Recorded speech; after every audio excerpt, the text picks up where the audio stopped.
Assalamualaikum warahmatullahi wabarakatuh. Selamat siang semua. Kami dari kelompok 5 ingin menjelaskan tentang materi kepemimpinan. Di sini ada Christine Widya Angelina, kedua ada Nur Anissa Maharani, yang ketiga ada Mawati, yang keempat ada saya sendiri Muhammad Reza Ardiansah, yang kelima ada Bayu Wicaksono, yang keenam ada Reza Duyanzar. Gaya autokratik. Pemimpin dengan gaya kepemimpinan autokratik adalah gaya kepemimpinan satu arah. Seorang pemimpin autokratik akan mengarahkan orang lain untuk mencapai visinya, cenderung memegang kontrol dan mengambil keputusan sendiri tanpa meminta pendapat orang lain. Gaya kepemimpinan ini sangat cocok untuk pengambilan keputusan di saat kritis.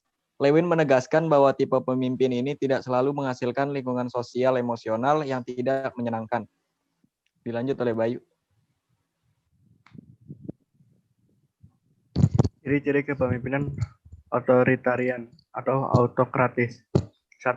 Memberikan harapan yang jelas untuk apa yang perlu dilakukan ketika itu harus dilakukan dan bagaimana itu harus dilakukan. Kedua, sangat fokus pada perintah oleh pemimpin dan kontrol para pengikut. Ada juga pembagian yang jelas antara pemimpin dan anggota. Ketiga, membuat keputusan secara mandiri dengan sedikit atau tanpa masukan dari anggota kelompok lainnya dan kurang kreatif. Keempat, penyalahgunaan metode ini biasanya dipandang sebagai pengendalian, suka memerintah, dan diktator. Selanjutnya kelima, paling baik diterapkan pada situasi yang menuntut keputusan cepat dan tindakan yang menentukan. Atau pemimpin adalah anggota kelompok yang paling berpengetahuan. Keenam, cenderung menciptakan lingkungan disfungsional, bahkan bermusuhan, dan sering mengadu pengikut melawan pemimpin yang mendominasi.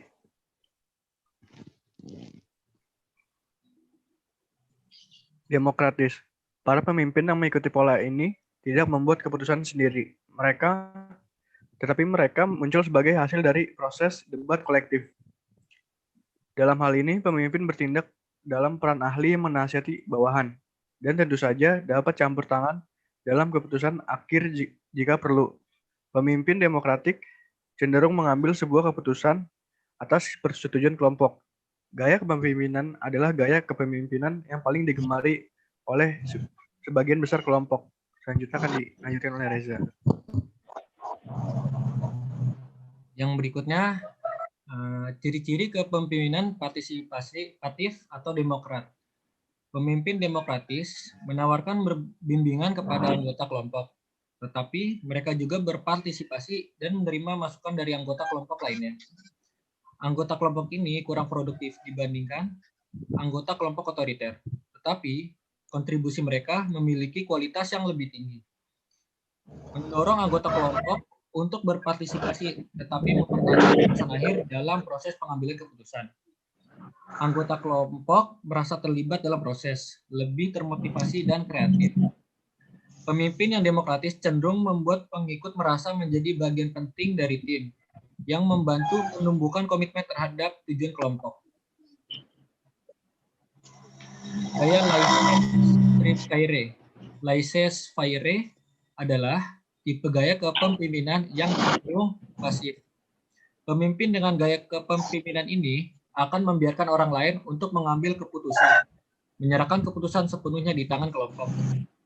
Namun hal ini bukan berarti tidak ikut campur dalam proses diskusi. Dalam proses ini, pemimpin lebih berperan sebagai pengawas. Selanjutnya dilanjutkan oleh Christine. Ciri-ciri kepemimpinan delegatif atau laissez-faire. Yang pertama, anggota di bawah kepemimpinan delegatif adalah yang paling tidak produktif. Yang kedua, anggota kelompok ini juga membuat lebih banyak tuntutan pada pemimpin, menunjukkan sedikit kerjasama dan tidak dapat bekerja secara mandiri. Yang ketiga, pemimpin delegasi menawarkan sedikit atau tidak ada panduan kepada anggota kelompok dan meninggalkan pengambilan keputusan kepada anggota kelompok. Yang keempat, berguna dalam situasi yang melibatkan para ahli berkualifikasi tinggi, namun seringkali menyebabkan peran yang tidak jelas dan kurangnya motivasi. Dan yang terakhir, cenderung menghasilkan kelompok yang tidak memiliki arah, para anggota saling menyalahkan, menolak untuk tanggung jawab, dan kurangnya kinerja. Yang berikutnya dijelaskan oleh Namahara. Contoh kasus kepemimpinan Ignatius Jonan. Dalam kasus kepemimpinan ini yaitu seorang mantan Dirut PT KAI tahun 2009 sampai 2014 yaitu Ignatius Jonan. Beliau sekarang yang menjadi Menteri Perhubungan dalam periode 2014 sampai 2019 yang ditunjuk oleh Presiden Joko Widodo merupakan alumni Universitas Airlangga Surabaya. Dalam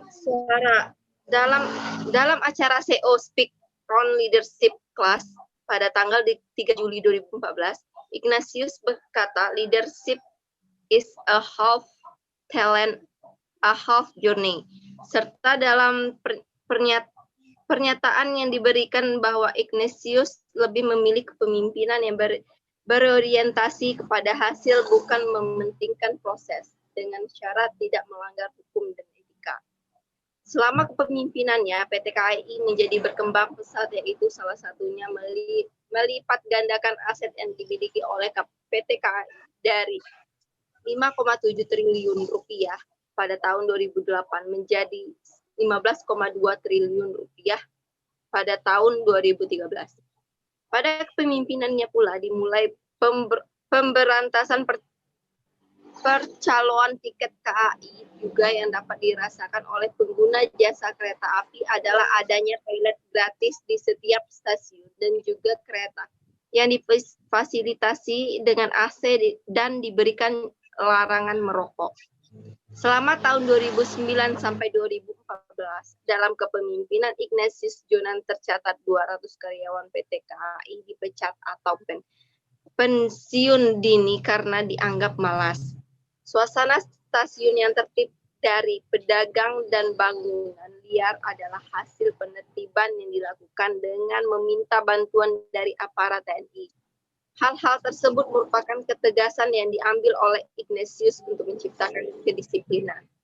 Lanjutan, kedisiplinan inilah yang perlu ditekankan pada setiap masing-masing individu untuk menjadi seseorang pemimpin yang efektif.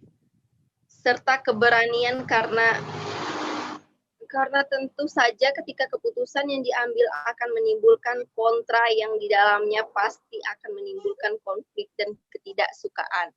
Alih-alih menangani persepsi orang dan lebih berorientasi pada hasil yang akan dicapai apabila keputusan yang diambil merupakan keputusan yang tepat.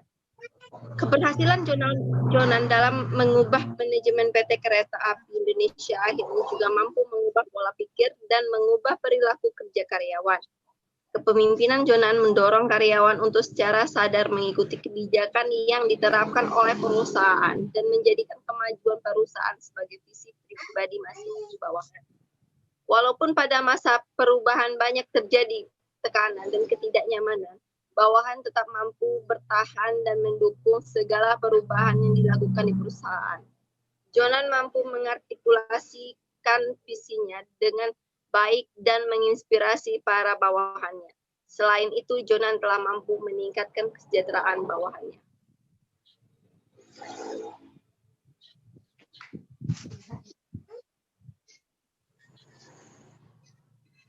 Berikutnya ada pembahasan kasus.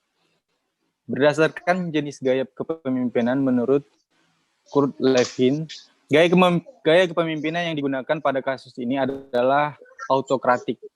Karena di kepemimpinan Ignatius Jonan memiliki gaya yang satu arah, yaitu tegas. Terbukti 200 karyawan yang telah dipecat atau pensiun dini. Ignatius juga pemimpin yang kritis dalam mengambil keputusan.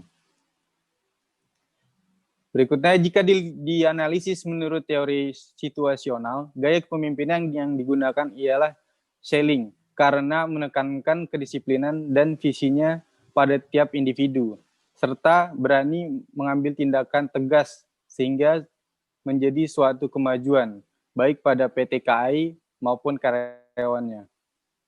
Berikutnya, penjelasan tentang R1 sampai dengan S1, yaitu mengambil tindakan dengan memecat 200 karyawan PT KAI karena dianggap malas, setelah diberikan instruksi dan supervisi.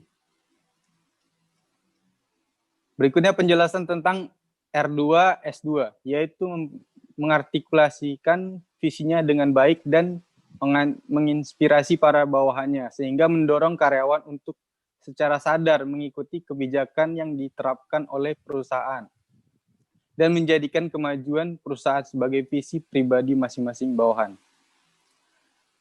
Berikutnya, jika dilihat dari teori kepemimpinan modern, berdasarkan kasus ini termasuk dalam pemimpinan transfungsional. Berikutnya, karena terbukti efektif atau unggul dalam mengubah kesadaran, membangkitkan semangat dan menginspirasi bawahannya atau anggota organisasi untuk mengeluarkan usaha ekstra dalam mencapai tujuan organisasi tanpa merasa tertekan atau ditekan. Sekian materi tentang kepemimpinan yang bisa kami sampaikan. Kurang lebihnya mohon maaf. Wassalamualaikum warahmatullahi wabarakatuh. Terima kasih.